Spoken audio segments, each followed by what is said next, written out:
Hi, this is Dr. Jacalyn Kerbeck, the President, Founder, and Chief Listening Officer here at our network at USA Global TV and Radio. Thank you so much for your loyalty. Thank you so much to all of our guests, to our team members, to our sponsors, and to all of our elevated listeners.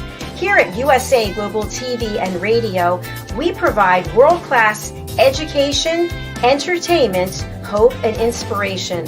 We celebrate all of our team members, all of our guests, and all of our sponsors from around the world who come and lead their lives with their hearts to help other people walk into their greatness. If you'd like to be a guest on any of our shows, please go over to our website, usaglobaltv.com, and book your session. Please contact us at info@usaglobaltv.com and subscribe to our channel.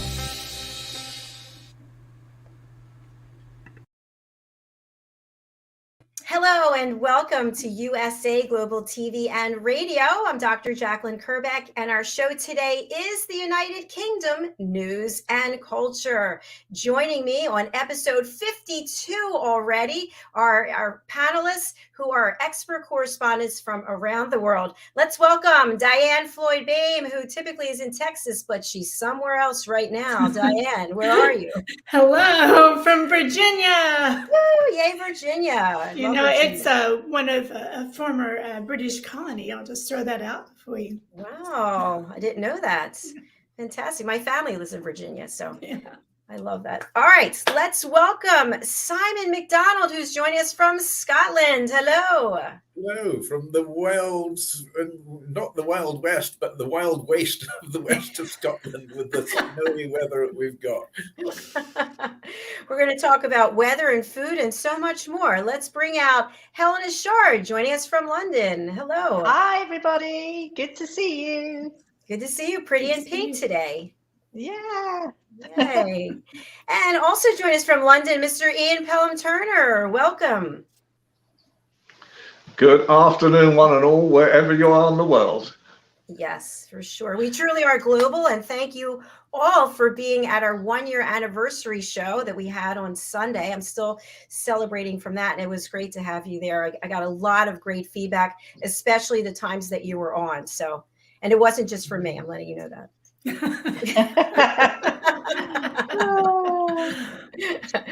So who wants to start? What's the latest and greatest? We've been hearing about the weather.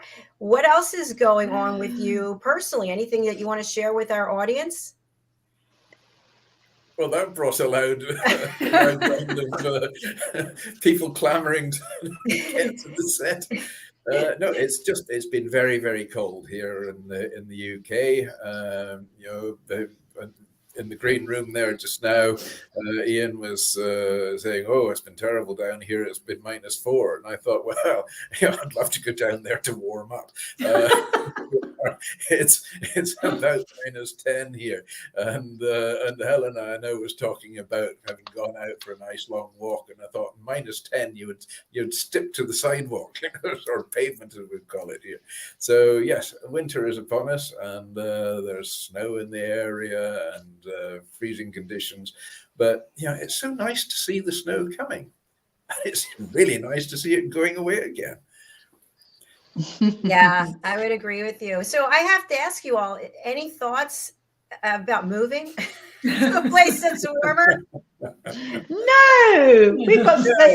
there's so much culture here. There's so much going on. It's just, no, we're not going to be moving anytime soon. Actually, Simon was right. I've been for a really long walk this morning, a lot longer than I thought. But I actually walked to it's a landmark, it's a beautiful place called Alexandra Palace in North London, and quite apt in a way to speak about it. So our British broadcasting BBC used to be based there in Ali Pali, and in fact Elizabeth II.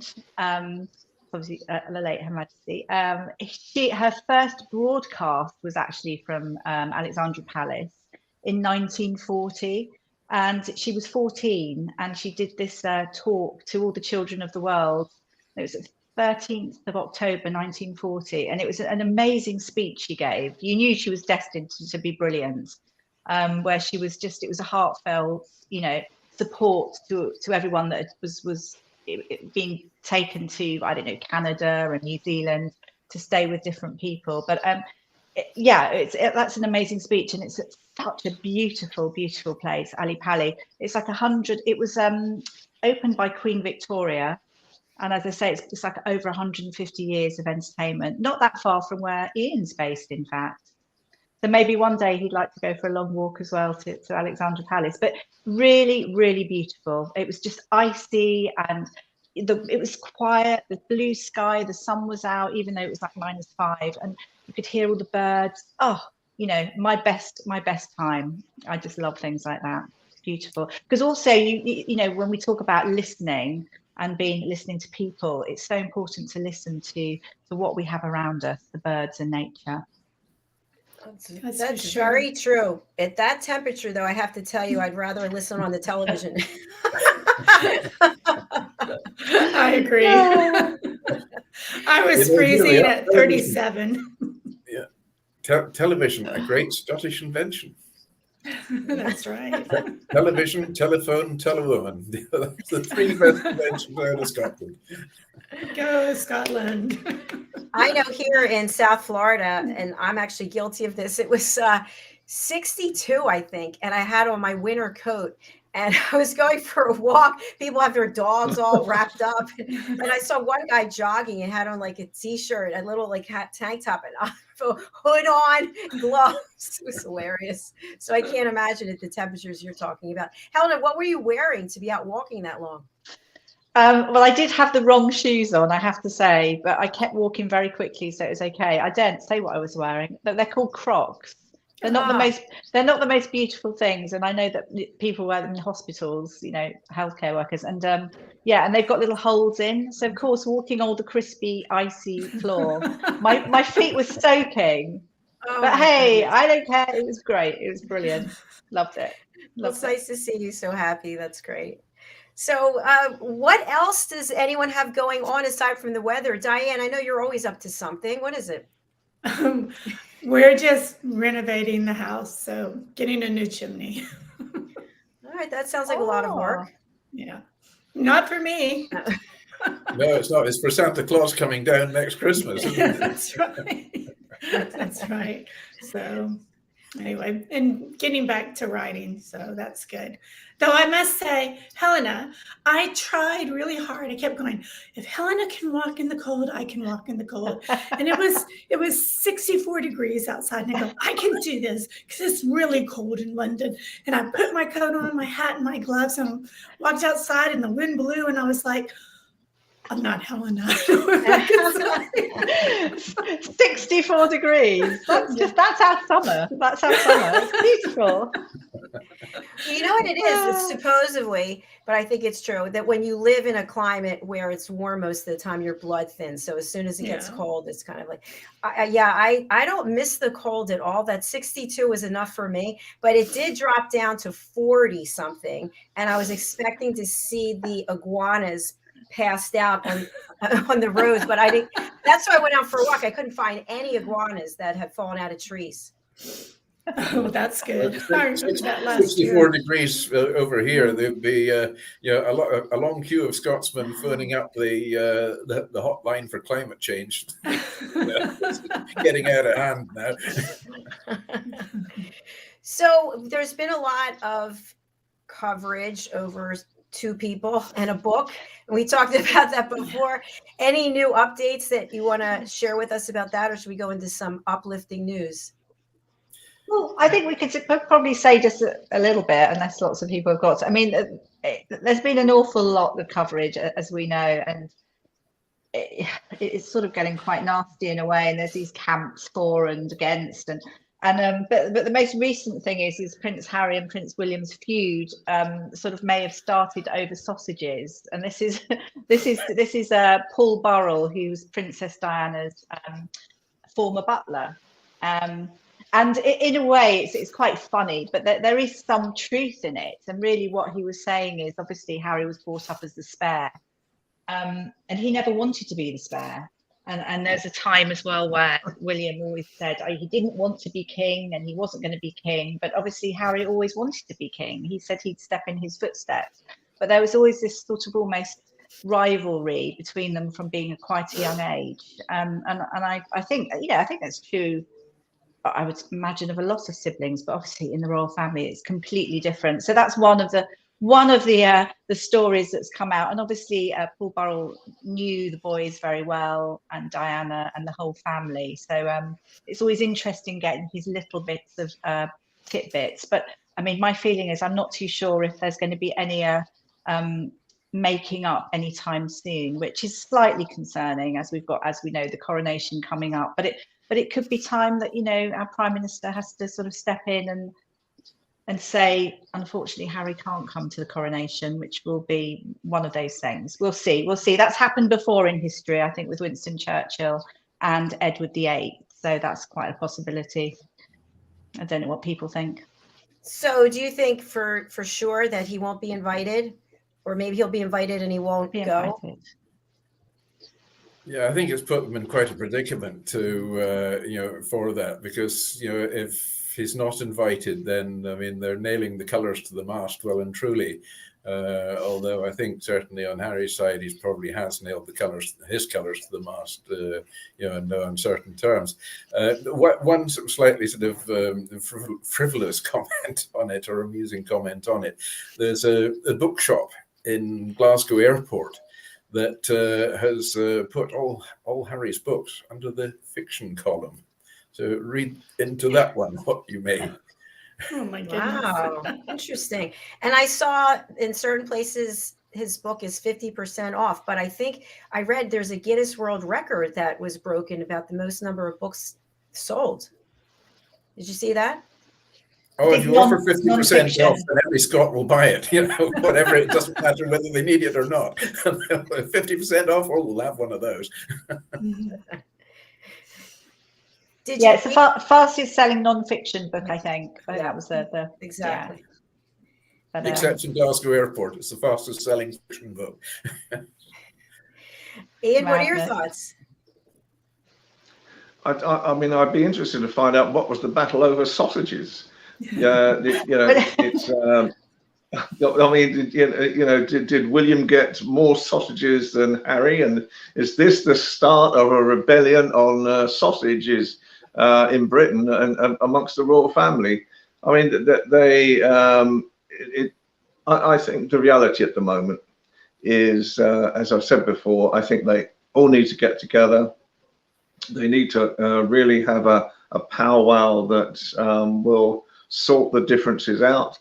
Come back together and really conquer the world. This year Britain needs to become Great Britain again, and the values that we have, and especially the royal family, need to come to the forefront, and royal family needs to remember that.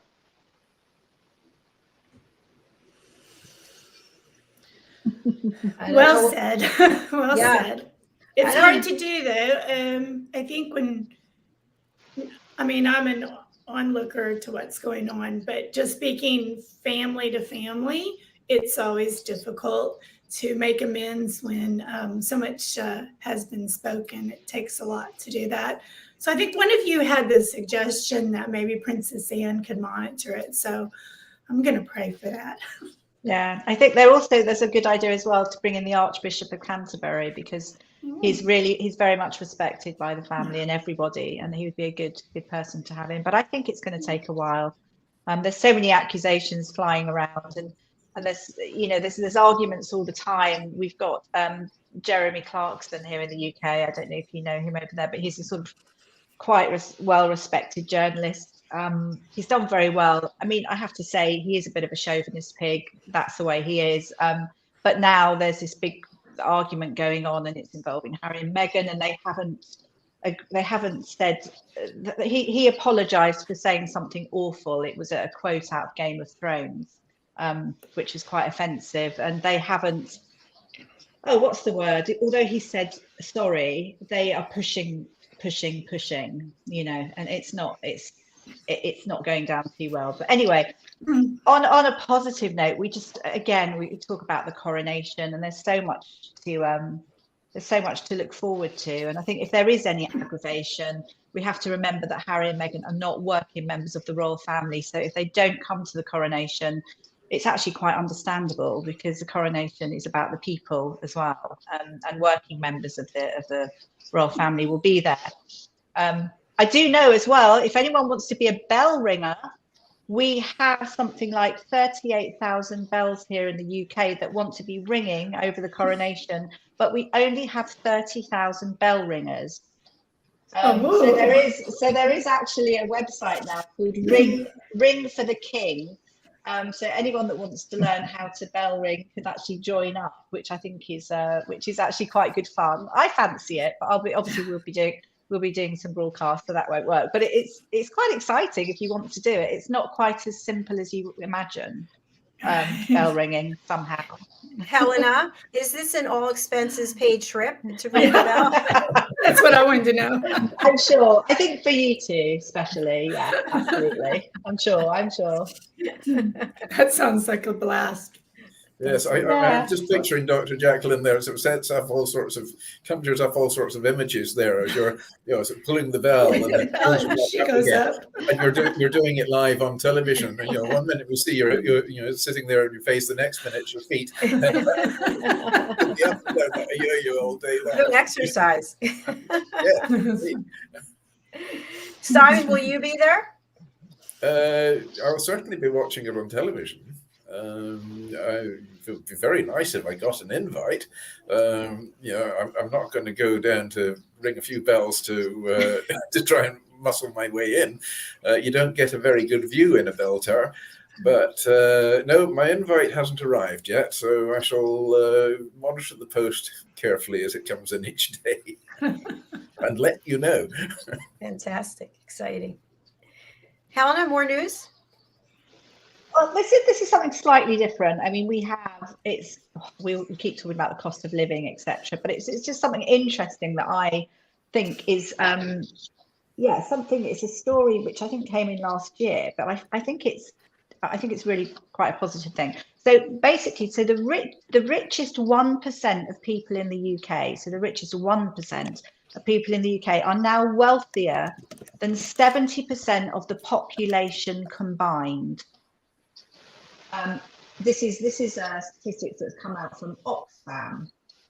Now, Oxfam, obviously the charity, are also wanting a wealth tax for up to 5% of the highest earners, and I mean that's an argument in itself. But I think something interesting that came out is there is a lady called Stephanie Brobby, B-R-O-B-B-E-Y. She's 36, a lawyer of 10 years. And she actually helped the rich get richer for 10 years and did very, very well at it. But she had an epiphany moment, as we do, where she wanted to disrupt the private wealth industry by helping the rich get poorer. So I was like, oh, this is interesting. This is quite good. All about redistributing wealth and building a fair economic system. Anyway, so her epiphany moment was something very simple, was that she suddenly realised that we had far more food banks here in the UK than we do McDonald outlets. And it was at that point she thought, I've just got to change what I do. So she basically rebranded herself to help people. We're talking about the super rich, that have everything, etc. And she's actually got a tailored program. So she works with people over a period of months. And basically they use their money, and she's very, very successful. They use their money in a fairer way. And they're really, really, really happy to do that as well. Because at the end of the day, hey, you can have masses of money, but isn't it great to be able to put it to good work? And I think it's the good ancestor movement. I haven't actually looked that up, but I want to look it up. But yeah, congratulations, Stephanie Brobby. I think that's a fantastic thing what a great accolade, because it's a really good way. It's all very well saying, let's tax the rich. But actually, if you can go in and do it in a positive way where you make people feel good about giving and helping, I mean, I think, hey, amazing. So that's something that really interested me, and I'm going to do a little bit more research into it. That's fabulous. Yeah, it sounds like worthwhile. I've actually very heartened to hear that I'm just an ordinary guy on the street. I'm not in the 1%. In fact, I'm probably not even the 10%. But yes, I mean, that's quite a staggering thought there. The 1%, you know, has the wealth of 70% of the population. It's staggering. Yeah. It's incredible. And it's rethinking it, isn't it? Because if you suddenly say to that 1%, you know, we want you to give X amount of your money, it could create a real upset, because people are like, well, you know, we've made our money, why should we? It's our choice. But if you do it and you flip it on its head and you show people what they can do and what they can achieve, like Stephanie has done, I mean, I think it's fantastic. And it's a tailored program which is quite current. So I'm interested to see how it will expand, because it's not just her, she has a team working with her. And we certainly need it. We certainly need it. I mean, I heard that I mean, here in the UK, I think our government, we're owed something over £42 billion in taxes are owed, you know, and if everyone paid those taxes, imagine how we could redistribute that. When you think about our NHS and everything that's going on now, it's something. Absolutely. We had a show on earlier today with Janetta and a guest, and the topic was women and money. And it was interesting because apparently when you get to be my age, you have heard a lot of things about money from people in your life. You know, he's really tall when he stands on his money, or you can never be too rich or too thin. These are things that my dad told me. But the younger generations, apparently they don't have the same issues about money or around money. So I just thought that was kind of interesting that women really have issues when it comes to finances and money. I think it's probably because a lot of the time, obviously women are really the backbone of the family, aren't they? They're the crux of the family as well. You know, I always used to remember that I think it's more women than men decide which car and which color as well, you know, for any purchase. And I think so a lot of when you're trying to sort of sell a product to anybody, a large proportion of the marketing spend was really to discover, you know, what did women want? You know, how would women see a project or a product like this as well? Because you know, you were the people who would make the main decisions at the same time. I don't know. I throw that open. I agree with you. I remember as a little girl, Mom and Daddy they would go get new furniture, and Dad would have certain thoughts, and of course, you know, I always had to tag along because that was just the way I was. I want to see what's going on. And Daddy would have a certain view, but at the end of the day, Mama made the final decision. So it was just the way it was. Yeah, we could spend many shows talking about money, that's for sure. And the emotions that we have tied to it. Either we don't have enough money and then it's affecting us mentally, then it affects us physically, or we have enough money but we're still miserable because of something else, right? So. Right. Absolutely. Yes, I know. I think you probably never have enough, because the more you've got, well, you know, the more lavish your lifestyle, and the more you spend, and the more it costs to keep it going. But at the end of the day, you know, you're still living the same way. You're eating and breathing like everybody else does, whether you've got money or not, and that's the important thing. You know, eating and breathing. But the wealth doesn't mean to say suddenly you're saving millions of pounds. It doesn't work that way at all. You know, the more you've got, the more you spend. It's just, you know, just a fact of life. True. Yeah, I think it's different value systems, isn't it, as well? I think, you know, if you choose to live a simple life and have basic things around you, still have some treats, you don't have to live a hugely lavish life. How I feel. I think that's quite right. I think, you know, this year, I think people are going to have to be satisfied with less in Britain, especially.